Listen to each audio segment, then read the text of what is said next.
The Alt Fantasy Sports Podcast on the Sports Gambling Podcast Network is brought to you by Shady Rays.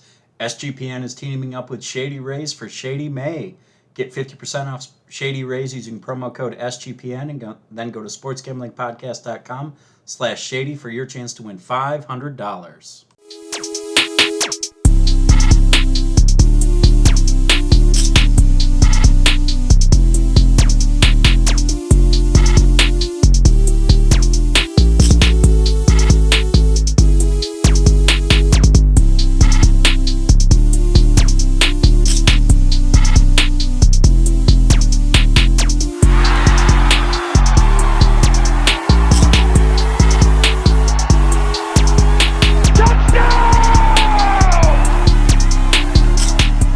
And welcome to another episode of the Alt Fantasy Sports Podcast. I'm your host, Adam Pelletier, and joining me this week is our favorite Hawkeye, XFL Jim. Jim, how you doing today? I'm leaving, so that was a fun stream, Adam. That was good stuff. I think it's a great show. I mean, you know, we normally have a Cornhusker on in Justin Mark, so we get a Hawkeye this week in XFL Jim. It's great. I love it. It's fair. I'm gonna let that one slide because you and me are good pals. Representing the lesser talented Big 12 areas or Big 10. That's fair. Or whichever big y'all are in. Whichever. It doesn't matter. The numbers don't matter in college football. Yeah, it's just like it's whose line is that anyways? The numbers are made up and the points don't matter. Exactly. All right, but we are here to talk some USFL. Jim, what'd you think of this weekend's games? I mean, we had a shocker on Saturday. I don't think anyone at the start of the season had the Houston Gamblers rolling the Philadelphia Stars to the point where Kenji Bahar was sitting in the fourth quarter. I would argue two shockers on Saturday, but for sure, I think at the start of the season, me in particular, because I've been on Case Cookus's like train since forever, but I didn't see the Gamblers in this upswing, and I definitely didn't see the Stars having this big of a downswing. It was shocking. No, I mean, and Case Cookus has been good. Like Case Cookus is currently second in the league in yards, but the problem is Case Cookus is getting absolutely demolished every play. I mean, I think he's been sacked probably close to 20 times now.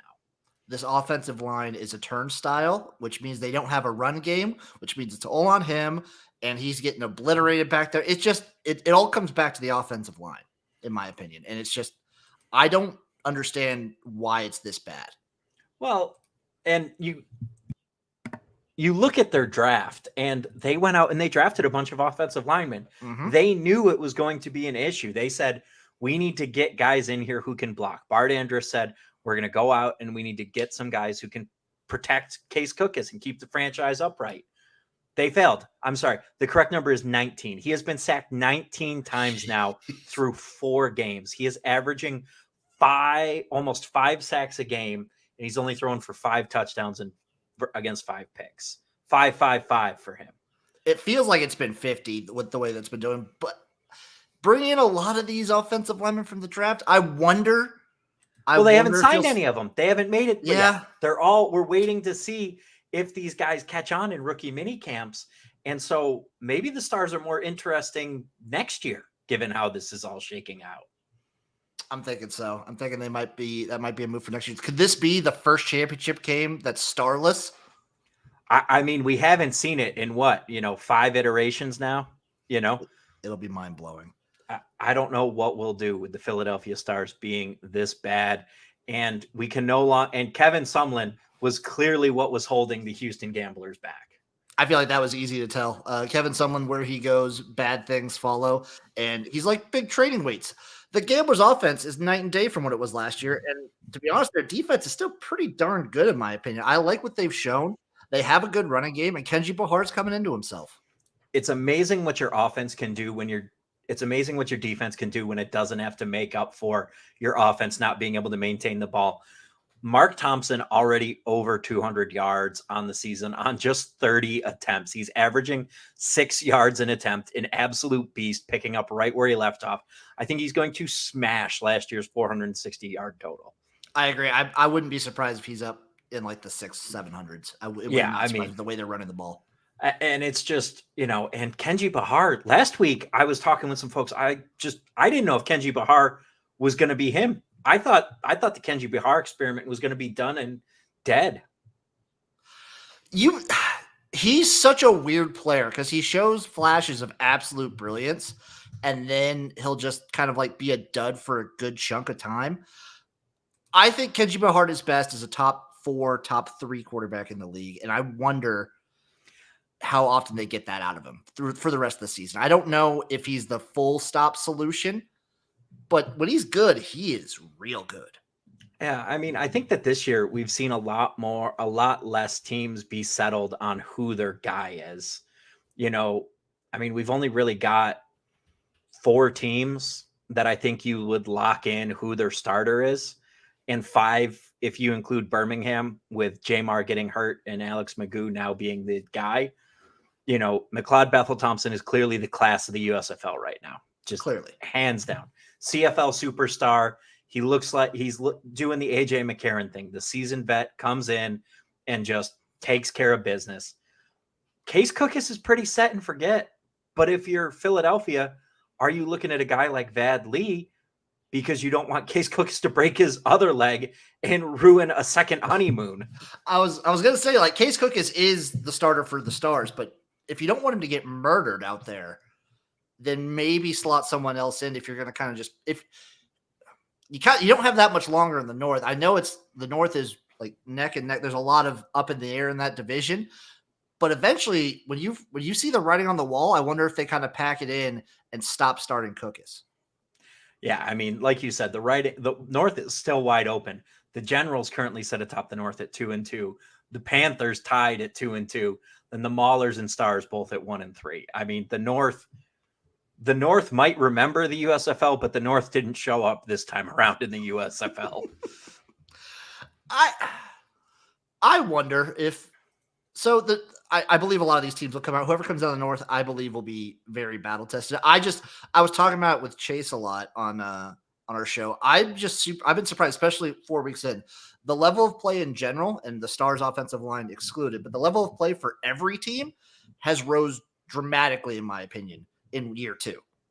Mm-hmm. And speaking of just elevating your level, Jim, don't you wish you could look as stylish as I do with these Shady Rays shades on your face? Because Shady Rays, it's Shady May, baby. Shady Rays is teaming up with SGPN for Shady May.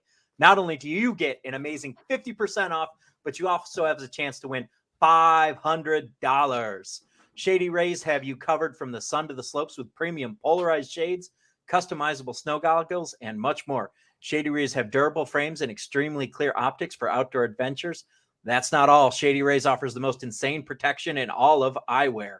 Every pair of sunglasses is backed by the lost and broken replacements. So if you're like XFL Jim out there raging at the USFL tailgate and you smash your Shady Rays, box them up, send them back, no questions asked, they'll send you a new pair. No word yet if they're going to get USFL branded Shady Rays. Would love that. Would buy 10 out of 10 would buy a pair. If you don't love them, exchange them for a new pair or return them for free within 30 days. There's no risk when you shop Shady Rays. Their team always has your back. Go to shadyrays.com and use code SGPN for 50% off 2+ pairs of polarized sunglasses. Then take your receipt to sportsgamblingpodcast.com/shady for your chance to win $500 in the Shady May contest. God, Adam, that was a good transition right there. Do they have sun in Nebraska where you are? Genuine question. They have nothing but sun. It's the worst winters and the worst summers. It's worst winters and the worst summers. Okay, got it. Yeah, the North, they're going to be battle tested, but I don't know if they can hang with some of these South teams offensively. 3 of the South teams have already put up 100 points a game, so they're averaging 25+ points a game. The top team in the North is scoring 76 points so far in the season. Sub 20 points. No team in the North is averaging more than 20 points a game. Do you feel like that's being colored a little bit from that Birmingham-Memphis beatdown? Because I understand that New Orleans and Birmingham both have terrific offenses. But the Gamblers have scored 115 on this season. That's fair. That is a fair point. I mean, the Breakers and the Stallions are averaging 30 points a game. The Gamblers are averaging 28, and even the Showboats are averaging 20. No team in the North is outscoring a team in the South right now. That's actually crazy. It's absolutely insane. And I just, long story short, the North doesn't run the USFL. The South does. No, it does not. Very unlike obviously, the South is the XFL. better team. Unlike the XFL, where the North ran it. It's the complete Flip-flop. inverse. So can we like get an A league with the USFL South and the XFL North, and we just stagger those divisions every year? We might be onto something here. That would be awesome. But we've talked about the Gamblers and the Stars enough. Let's get to the nightcap of Saturday. The Memphis Showboats. Todd Haley. Still not a good coach. Still not a good coach. I stand by that. I can't get behind that. I think this is more he finally trusted the young gunslinger, the tall Cole Kelly as his quarterback. Finally, he quit Brady White. He needed to do it weeks ago. He really did. And I've been trying to find a cool way to say Cole Kelly, like you could say Chad Kelly. It hasn't been working out, but this was a must-win game for the Showboats. They got it it's done. Long Swag Kelly. Yes. I like that. And I don't know. This was like their backs against the wall. Couldn't afford to, because if they lose this one, in my opinion, their season's done already. Oh, they could not fall to 0-4 in the South.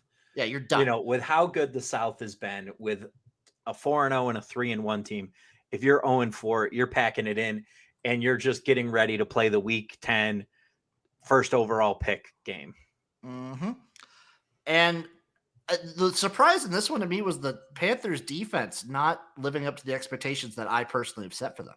And you know what? I'm disappointed, Michigan Panthers. You've disappointed me. I mean, I don't know that the Michigan Panthers defense is what disappointed you so much as Jordan Love. Oh, he very much disappointed me. Josh Love, we thought he was going to be good. We thought he was going to be a consistent option for them, able to move the ball using all their weapons. But he looked bad. Carson Strong didn't look any better. They combined for 134 yards through the air, 1 touchdown against 2 picks. Sure, they completed 70% of their passes, but this Michigan Panthers team is really plagued because they don't have a guy who can win consistently on the outside for them. Yeah, they have like a good consistent sort of receiver, like a good old reliable guy that you can kind of get the ball to, but it's only going to get him so far. I don't think they have the guy that can kind of blow up a game outside, which is worrisome. And I wonder if Strong starts next week, if we see a little bit better of a showing out of him. He was a little bit more consistent than Love in college. And I wonder if he's going to be the guy going forward. I mean, you just look at those games Jordan Love put up, or Josh Love put. I keep wanting to say it's Jordan so Love. easy to confuse. It really is. I mean, they're both mid quarterbacks who are uninspiring, really. Josh Love looked decent through his first 2 games, fell off a little bit last week, and then a rough week this week. And, again, you look at their offense, they're just not able to push the ball down the field right now. So I don't know if that's a pass blocking issue or what, but I don't think it's a blocking issue because Stevie Scott and Reggie Corbin making moves on the ground as one would expect. And usually when you see like the strong run game, it makes me not question the offensive line. If you see a run game that's this consistent, we got running backs getting this much play every single week, I don't usually question the offensive line's ability. Maybe pass blocking, maybe, but I put it more on the quarterback and I put it more on the receivers they have. I really think it is. I love Trey Quinn. Trust me. Trey Quinn helped me have the most smack talk filled Thanksgiving ever, like 4 years ago. We're sitting around the Thanksgiving Day table. I'm squaring off with my cousin in a fantasy football matchup, and he's thinking he's got me dead to rights, but I picked up a scrappy little slot receiver named Trey Quinn. God, pie never tasted so good. Let me tell you. Did the Panthers have a lot of turnover at the receiver position? Because this is just me. They lost Lance Lenoir. And that's the big guy that they lost. Lance Lenoir was the key to that offense last year because he could take a slant and go. Not that Joe Walker out here is bad. It's just they're missing another consistent threat. Trey Quinn can really take apart the middle of the field. And so I don't know if they lack a receiver who can get open downfield or if their quarterbacks can't push it downfield. But it's a definite lack of a downfield passing game that is really hurting this Michigan Panthers team. Because my issue with them last year is I felt like they were squandering what looked on paper to be a good offensive roster with bad quarterback decisions. And maybe if they had enough turnover, it's just not, it's kind of like flip-flopped in my opinion. I mean, I don't know if the quarterbacks are great, but I don't think the quarterbacks, not as bad as last year. Right. They're 2-2 in the North. I mean, they're currently tied for first in the North, and they have the most points scored in the North. But I mean, it's the North. I mean, do you really want to be the team that barely squeaks by into the playoffs because your division sucks? Sure, you might beat your team, but then you're going to get smoked in the championship game and look like an absolute embarrassment. Potentially. I mean, these leagues are always shifting. Week 5 is always a weird big week. This is kind of the week coming up where a lot of things might shift and you might see some teams sort of separate themselves or really figure out what they're about. And I wonder if we see that with the Panthers.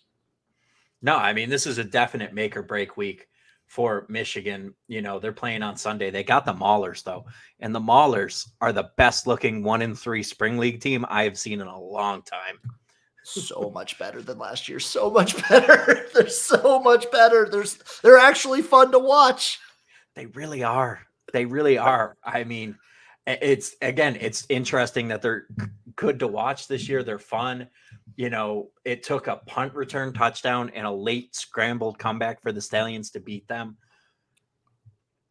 It was, there's nothing else to say. I mean, they got rid of Kirby Wilson and it was a match made in heaven. Dude, if you would have told me this time last year that the Maulers are maybe the most entertaining team to watch in the North, I would have slapped you in your mouth. It would have been warranted. It would have been warranted. Yeah. That would have been saying crazy things. But again, like, it seems like Kirby Wilson, what was holding that team back? They get rid of him, and now Ray Horton. It was a match. My dude. It was like it was destined.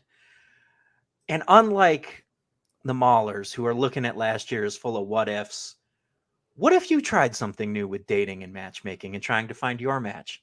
Because Talkify is a way to meet serious singles in your area. Jim, you too can find the Hawkeye of your dreams. I bet there's Talkify users out there in Iowa country. What if they help you find what you're looking for? Are you having a hard time meeting great people to date? Why do you keep trying the same methods over and over if you're set up to fail, just mindlessly swiping? Jim's looking for a connection. Jim's looking for love. He's looking for something, and he's got to have that confidence. And Talkify is the country's #1 matchmaking service that's designed to help you achieve relationship success. Yes, you, XFL Jim, and yes, you, listener. Their trusted compatibility specialists hand select successful and compelling candidates so you can date consciously and productively.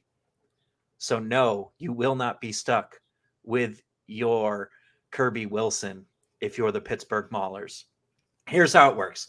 The matchmakers meet with you to learn what you're looking for in a partner. Then they'll select and screen potential match candidates for you during background checks, video interviews, and asking the tough questions that are too awkward for first dates.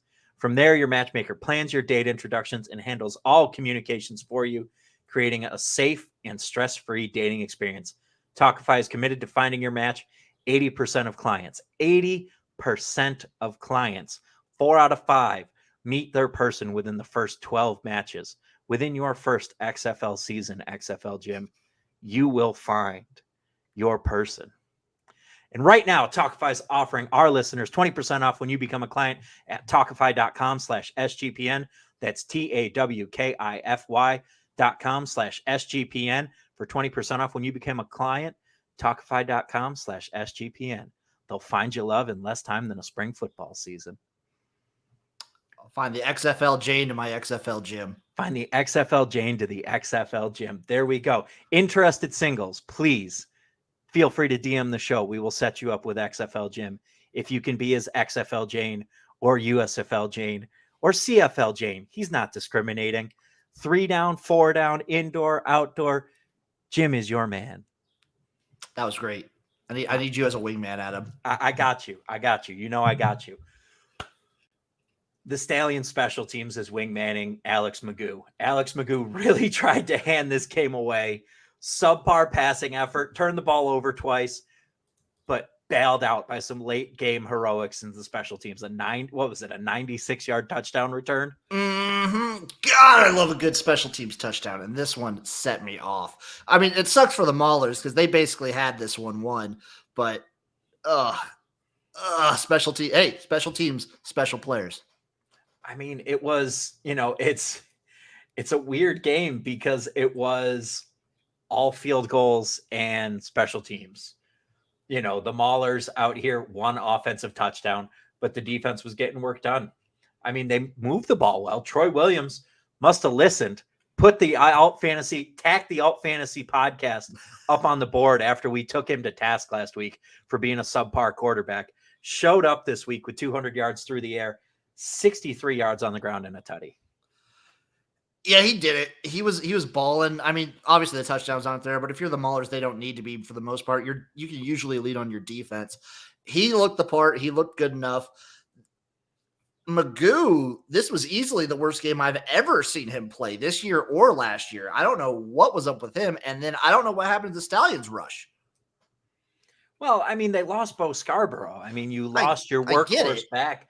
So now you're trying to make this work with CJ Marable and, just, Alex Magoo running the ball a bunch and just kind of scrambling around. So, I mean, they're hurting. And Zaquandre White, who's not anything spectacular, you're hurting. You lost the guy who you rode to an USFL championship last year. That's what I was going to say, too. Like, I think Magoo can be as good as he wants to be, but Jamar Smith brings something extra to the team, like an emotional factor that is so hard to replicate that just, even with all the injuries, if this was Magoo hurt and Jamar starting, I believe they would still look as good as they did last year, just because he brings that oomph. I wouldn't worry. And no Bo Scarborough, no Exactly. Marlon Williams. This team has been decimated by injuries. So the fact that they're still winning games is massively impressive. But I really wonder if they're not living a charmed existence right now. I wouldn't be surprised to see them drop 2 more easily. And Jay Sternberger came back down to earth just when we were all getting excited for the Jay Sternberger experience, seeing him rocking and rolling, being what we all thought he could be. Comes crashing back down to earth with just an absolutely miserable game. Do you think he at least has one more in him? Because I really hope so. I want to yell Sternberger during. I think he's got a couple more games. I mean, this was just a really off game for him. He was still targeted. He just wasn't able to bring him in. 1 catch for 5 yards. His previous low was 3 for 29, but he had a touchdown. And I think that just comes to, the Ballers are a good defensive team. Ray Horton's going to scheme to take away your best offensive player right now. And unfortunately, Jay Sternberger is the Stallions' best offensive weapon right now. He's such a fun name to yell. I'm going to put him in like my top 5 right now of spring football names to yell when I'm watching a game. Understandable. I mean, Davy, and no disrespect to Davion Davis, who had a good week, 8 for 71. Yeah.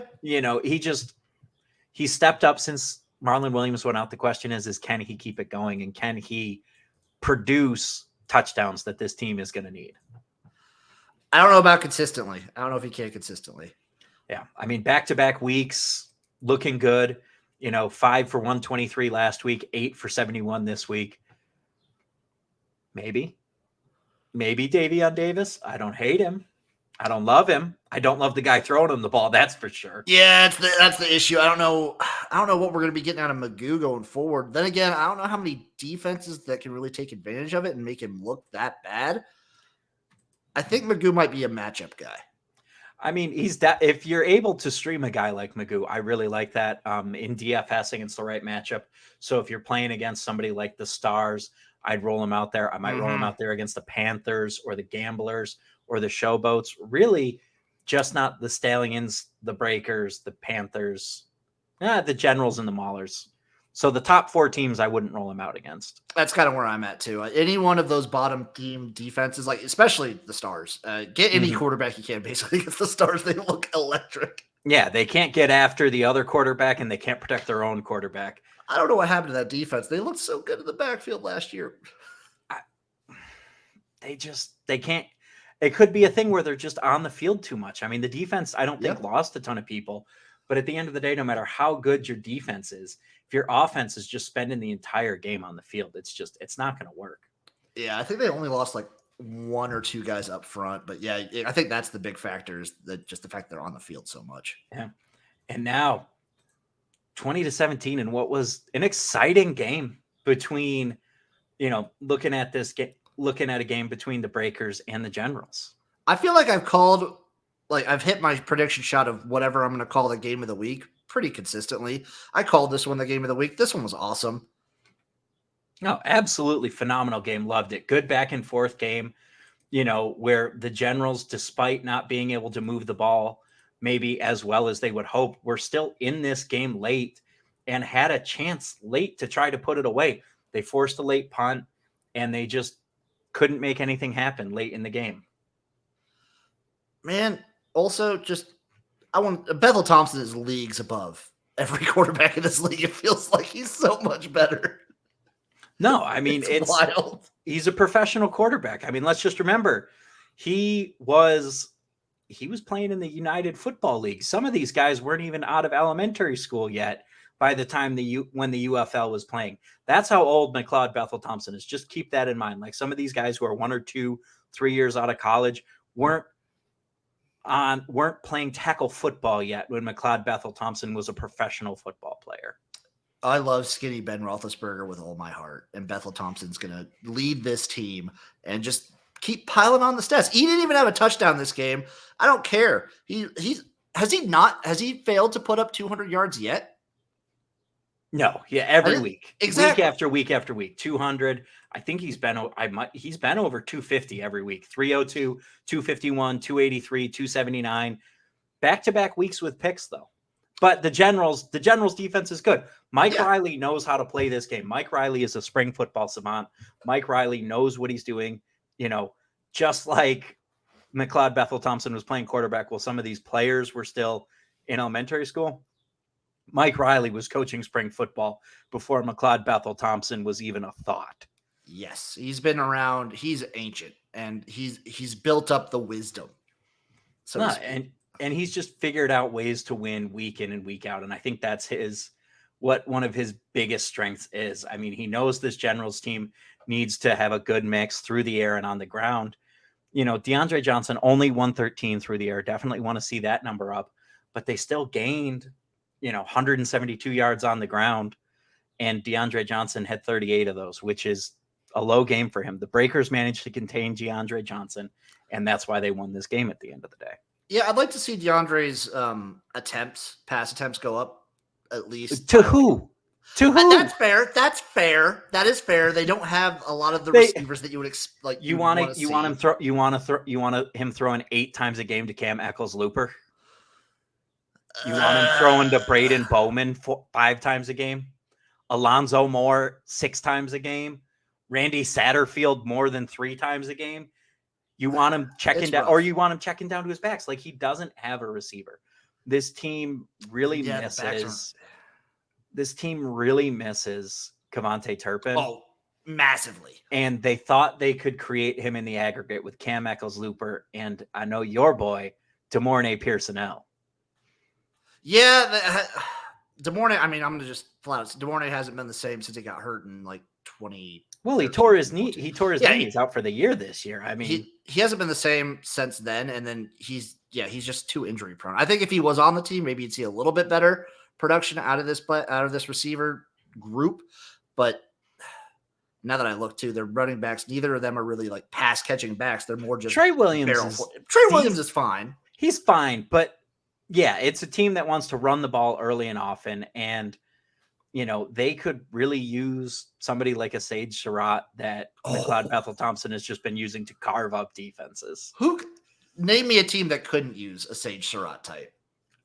It's a tall order. I love him. I love Sage Surratt so much, man. I just, and that's the thing. Like, there are a lot of guys that didn't report that baffle me a little bit, and some of these teams really could use them. Like Philly or New Jersey could definitely use a guy like Bug Howard, and then you see, some of these fringe XFL guys. I don't know if those XFL contracts are 2-year contracts. If they're not, and I'm an XFL guy who doesn't get a camp invite, why not? Screw this. I'm going to go earn another check, and I'm going to look and I'm going to ball out, and I'm going, because I'm in game shape. I'm a little rested, and I'll be ready come August, come training camp. Especially if you're on one of the teams that didn't even like make the playoffs or anything. You've got weeks of rest, a full season under your belt, and you're not going to play the full USFL season. Obviously, if you're not going to be under contract, why not try it? Do we know what happened with Bug Howard? I think he didn't report, is my understanding. I get that, but I have no idea why. I have no idea why. Not the faintest. It boggles me. It really does. So, but like just thinking about that, like a guy like Jeff Badette, I don't think Jeff Badette's going to get an NFL invite. I love Jeff Badette. I absolutely love Jeff Badette. You will find no bigger Jeff Badette fan than me. Come back to the USFL, man. Make some money. Eli Rogers. Get them, stay in game shape, stay ready. You didn't do huge things for Orlando. Come show that you can ball out. A guy like Cedric Bird, who maybe didn't do as great. Alize Mack. Someone could use a big tight end. Nick Holley, come back. You played for 2. Be the first man to play for 3 spring league teams in a season. That would be so cool. I love Nick Holley. I wonder how the contract situation works. Like if they could do the USFL and then also the XFL next year, or contracts are weird and I don't understand them, but that would be really cool if they could. They got all them words in them and they're tough for me to understand. Exactly. I get that. Looking ahead to this weekend's action, 4 USFL games and an XFL Championship game on the docket. Jim, how you feeling about this USFL slate? We'll talk about the USFL slate first, and then we'll get into the main event, the entree, if we will. It's interesting. There's a couple games that sort of speak to me, especially I think the Saturday games to me are a little bit more exciting. I'm excited to see how the Maulers sort of, after showing what they did against the Stallions, if they can keep that pace against the Panthers who sort of tripped up. I want to see if the Maulers can kind of have a little bit of offensive production going into this game. And then the Gamblers with the Stallions, I want to see how that works out. I wonder if the Gamblers will come back down to the earth. Stallions bounce back. Who knows? I mean, that one feels like a shootout, honestly. I could see that being a 30, 35, 32 game or something like that, with both teams just putting up monster numbers, because both of those defense have looked suspect at times. It's all going to depend. Can Davion Davis and Jay Sternberger get it together for the Stallions? I'm going to say yes. Against the Gamblers, I would lean towards the yes on that one. I would not. I would agree. Yeah. And then looking on the other side of the ball, the Maulers and at the early game, the Maulers and the Panthers. What are you thinking? How you feeling? I think whatever the total is going to be, I'm going to probably bet the under, first of all. And I want to see, I bet the Panthers come out with Love to start.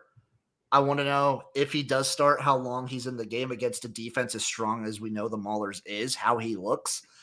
And I want to see if the Panthers defense can sort of step it up a bit against this team that's a little bit questionable on offense. This one definitely does feel like an under game, and one I'm staying away from for fantasy purposes. If I can start these defenses, give it to me all day. Give it to me. And obviously my Panthers backs, but outside of that, I think I'm staying away from that one as far as most players. And then on Sunday, we got a 12 and a 3. So we got the early afternoon games this weekend. We got the New Jersey Generals and the Philly Stars rematch of the North Division Championship game last year. First off, I appreciate them doing this so the XFL Championship can shine alone. This one is intriguing me because I don't know. The Stars are kind of like on a runaway train to bad, and this is sort of where the buck stops. And now their backs are against the wall, so in my opinion. And I want to see how if they do anything to stop the other defense I would play is the Generals, because the Stars haven't done anything to show that they can protect Cookus. And I feel like you could just rack up sacks like crazy. And I'm also going to I feel like the running backs for the Generals are just going to feast because the defensive line for the Stars is awful.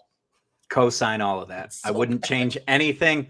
Probably going to play Corey Coleman because Corey Coleman's looked good this year. Mm-hmm. I mean, they've been moving the ball for yards. They just haven't been able to keep it together to finish drives off. I mean, they're getting plenty of yardage.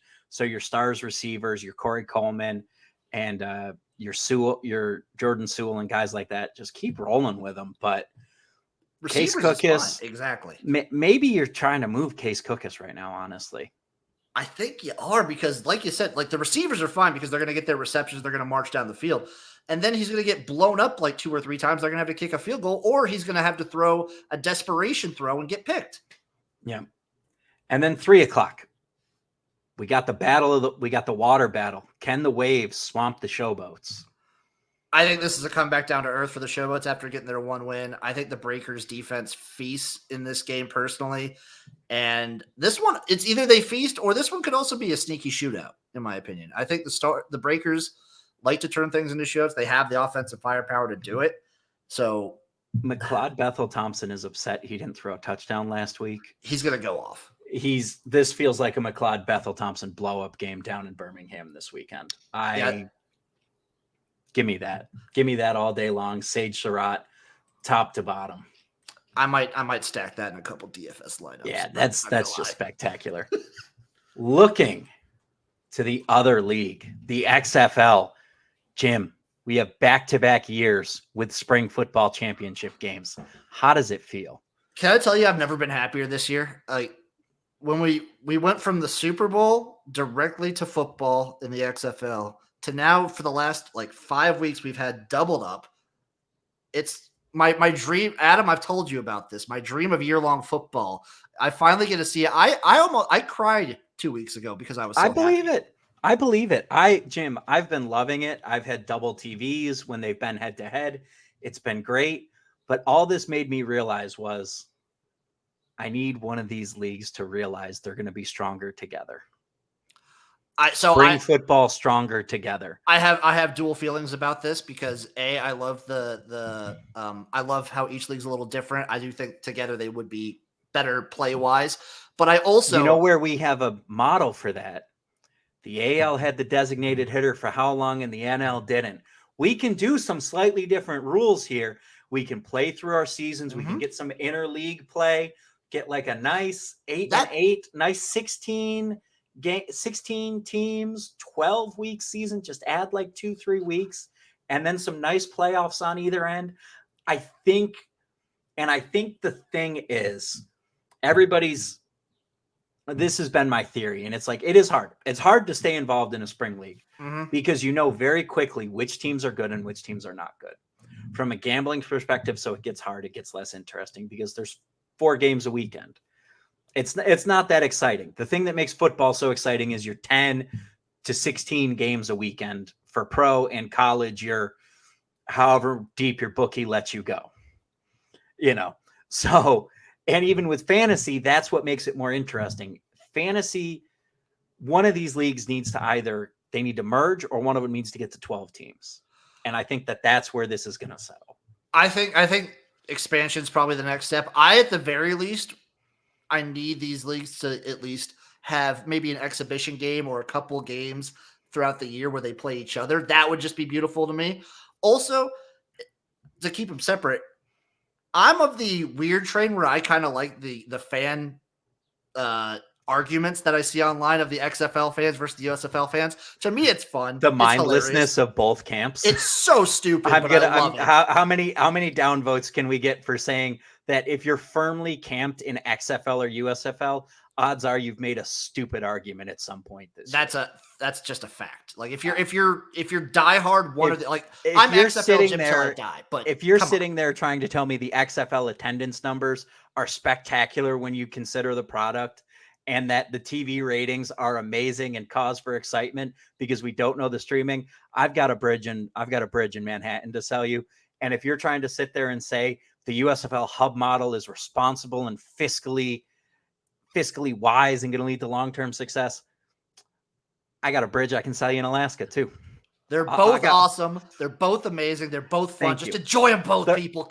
Listen, the on-field product is not, and I will say, I do enjoy that the debate isn't the on-field product because I think people do see there's a good level of parity in the on-field product. I think if you put best on best, I think if you put the Breakers on the field, with the Defenders this weekend, it would be a good, exciting game. Awesome. I think the Defenders would actually win because I think they're a little bit more battle tested. And I think the Breakers do have some missing pieces, but I think the Defenders are one of the most complete spring football teams we have seen since probably the 2019 Orlando Apollos. Probably. They're all around really, really good.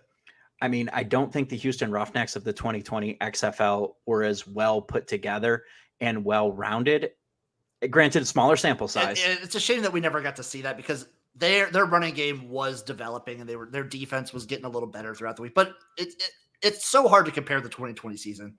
It is. It's because we don't have that second half of the season where injuries start to wear your team down. The Houston Roughnecks this year, we thought they were unbeatable. And it turns out they were a John Trey Kirkland away from being an awful team. Yes. And I'll say it till I'm blue in the face. Week 5 is the defining week of these spring leagues. That's where everything after it changes. That's where everything's sort of locked. Like it's drastic. I went back and did the research for like the XFL in 2020, the AAF, the USFL last year. Week 5, there's drastic change usually. So it's a damn shame we didn't get to see that week 5 happen. And I'm super excited for it. So this weekend, the 9-1 DC Defenders taking on the 4-6 5 and 6. They're 5 and 6 now. 5 and 6. Sorry, 4 and 6 regular season, 5 and 6. So 10-1, 5 and 6. We got the sub 500 Arlington Renegades taking on the 1-loss DC Defenders. I'm excited. 8 p.m. Saturday night, baby. Prime time. History could be made in this game, Adam. The offensive line coach for the Arlington Renegades played for the LA Extreme back in 2001 and won an XFL championship. That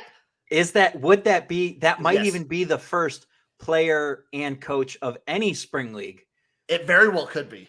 So let me tell you, Jim, you're a football aficionado here. So I've decided I'm coining the term of the spring book of records, the spring football record books.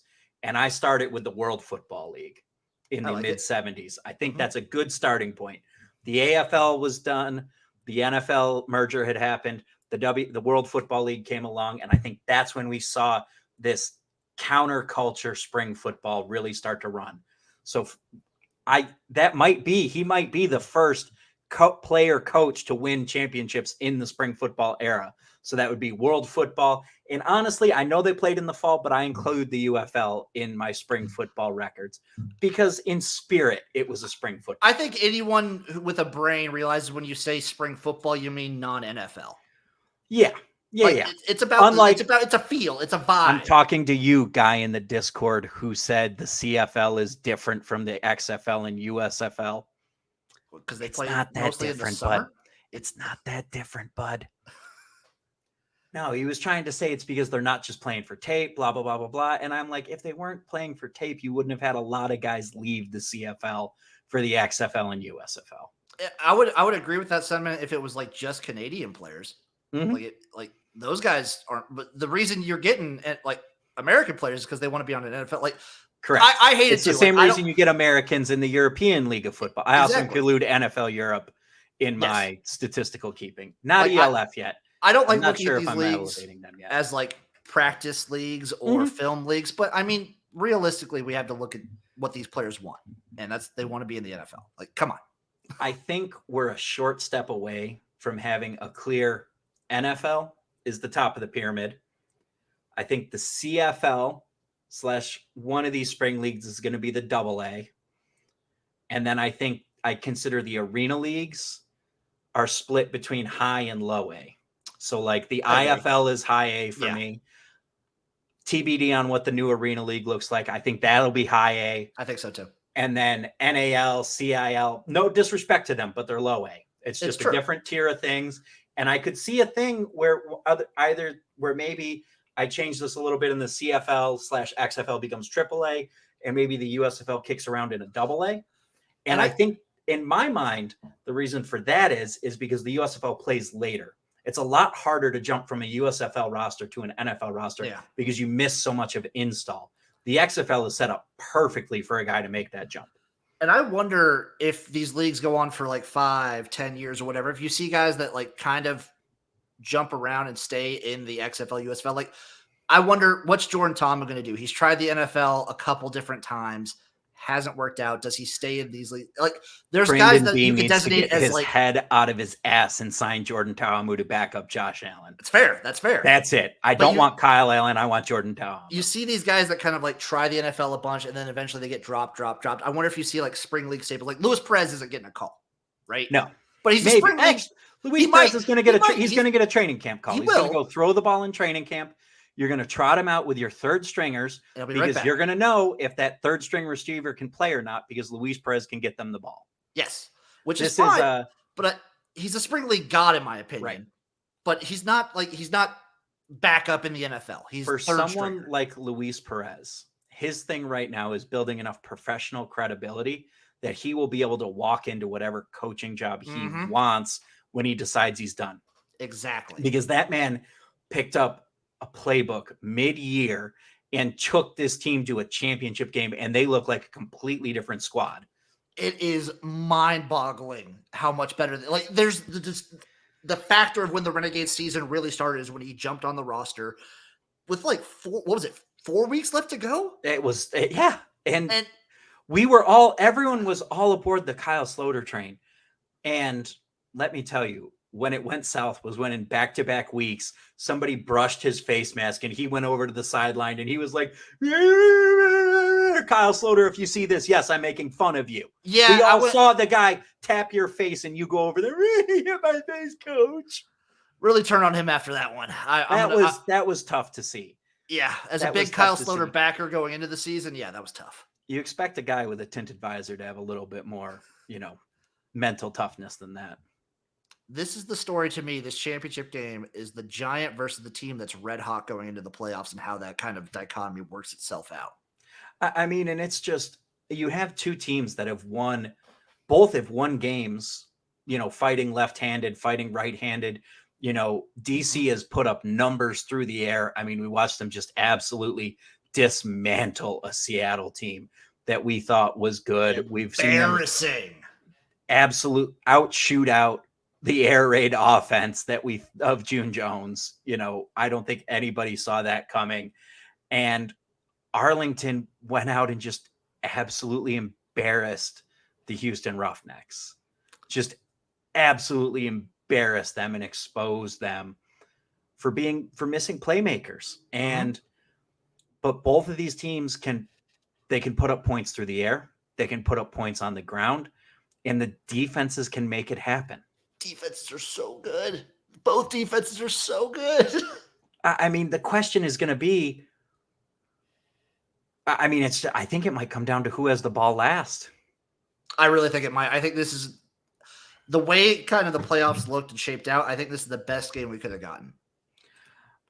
Short of Defenders Battlehawks round 3, yes. Yeah, short of that's the game. That's the game we all want. Yes, in hindsight, yeah, I really would have loved the Sea Dragons just to lose outright in week 10 so that we could have gotten the Battlehawks playing the Defenders in what would have been maybe the best game of the season. Yes, that would have been awesome. But I think the way the playoffs were set, this was the best outcome. Both these teams are good. I am wondering, do we know the status of Jordan Ta'amu's, what happened to his finger, how he's doing? I don't know off the top of my head. That worried me. Seeing that happen worried me. I mean, I have a buddy who's the biggest Derek King fan on the planet, and I think King could be fine, but I want to see Ta'amu lead this team.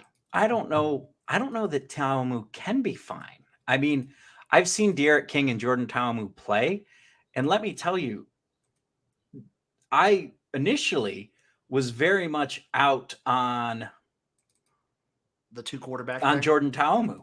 Oh yeah, but Jordan Ta'amu proved me wrong.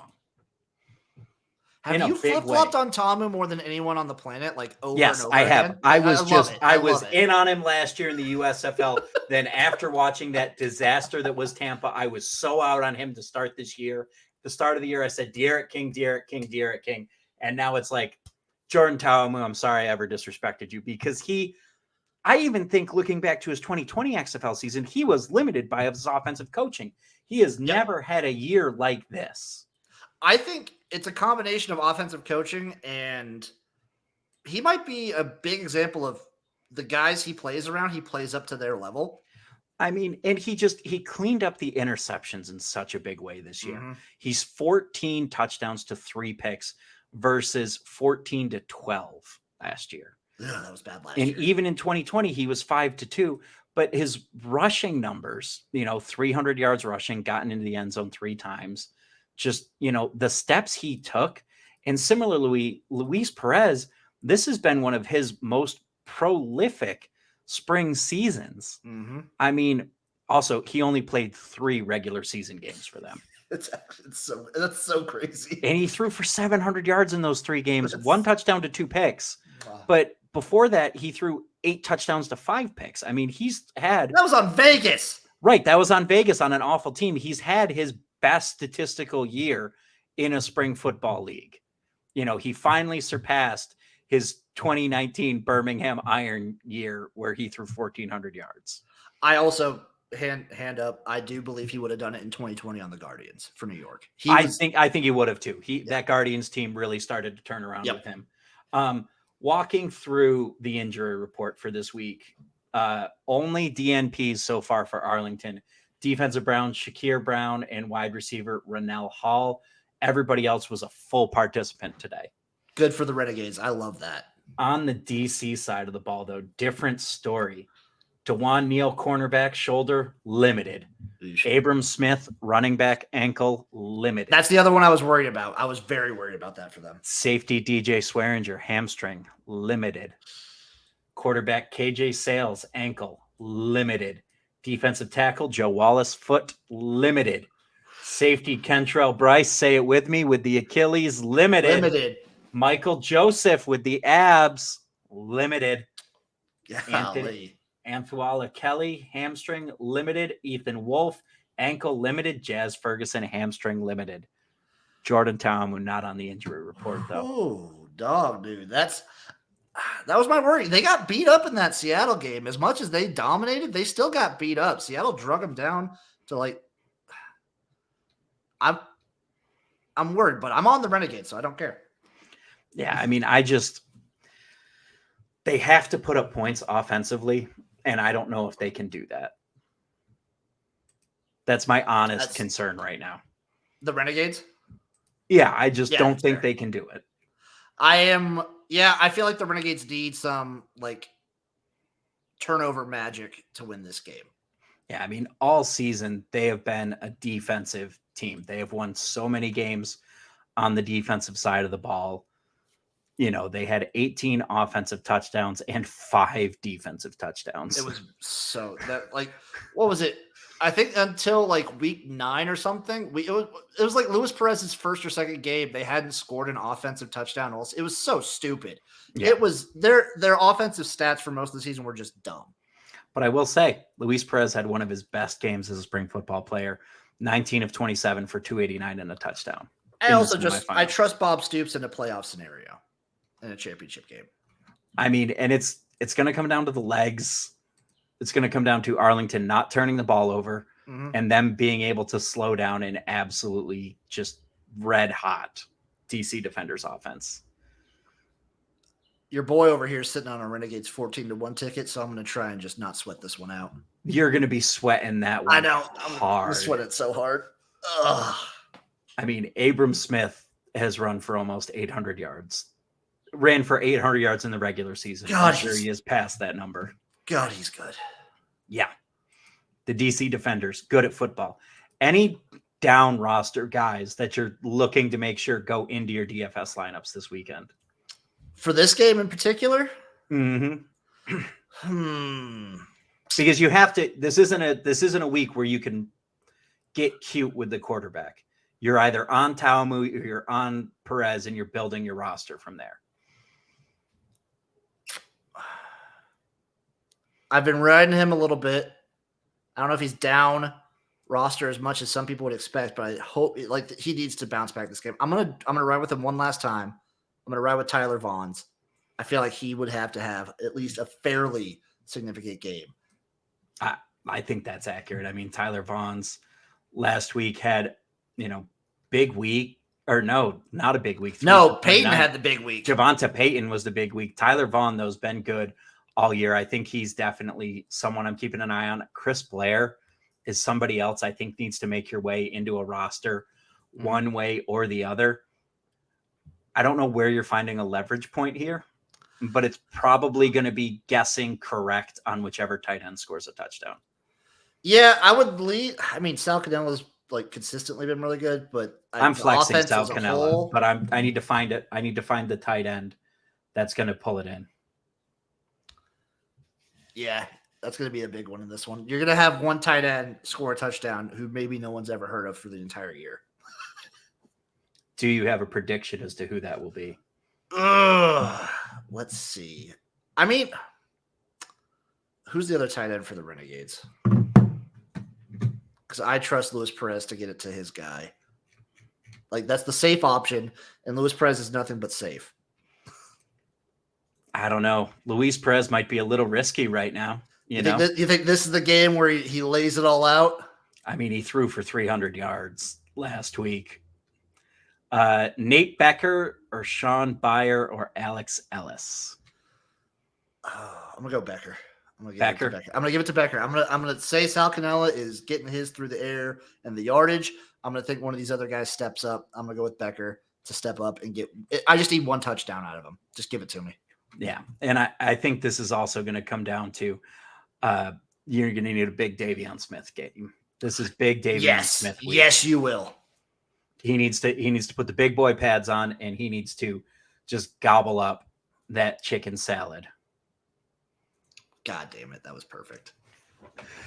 Jim, it's been a blast, man. We talked XFL, USFL.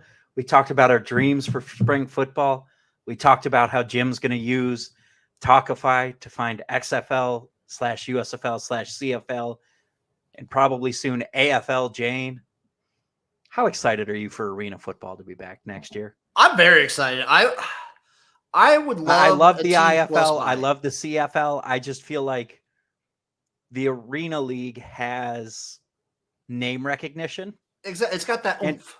It's arena football. No one else is arena football. And they won't have Antonio Brown getting rid of half the damn team and firing the coach. I don't know who thought that was a good idea. Who thought Antonio Brown would be a responsible adult? Yeah, I don't know who made that decision to be like, oh, he'll be responsible this time. It's funny because they never ran happened. out the other owner, and the other owner has now bought another NAL team. Hell yeah. Ladies and gentlemen, thank you for joining us, spending your evening with the Alt Fantasy Sports Podcast. That is my man, the Cyclone in Chief, XFL, USFL, CFL Jim, and I'm your host, Adam Pelletier, and we will see you next time.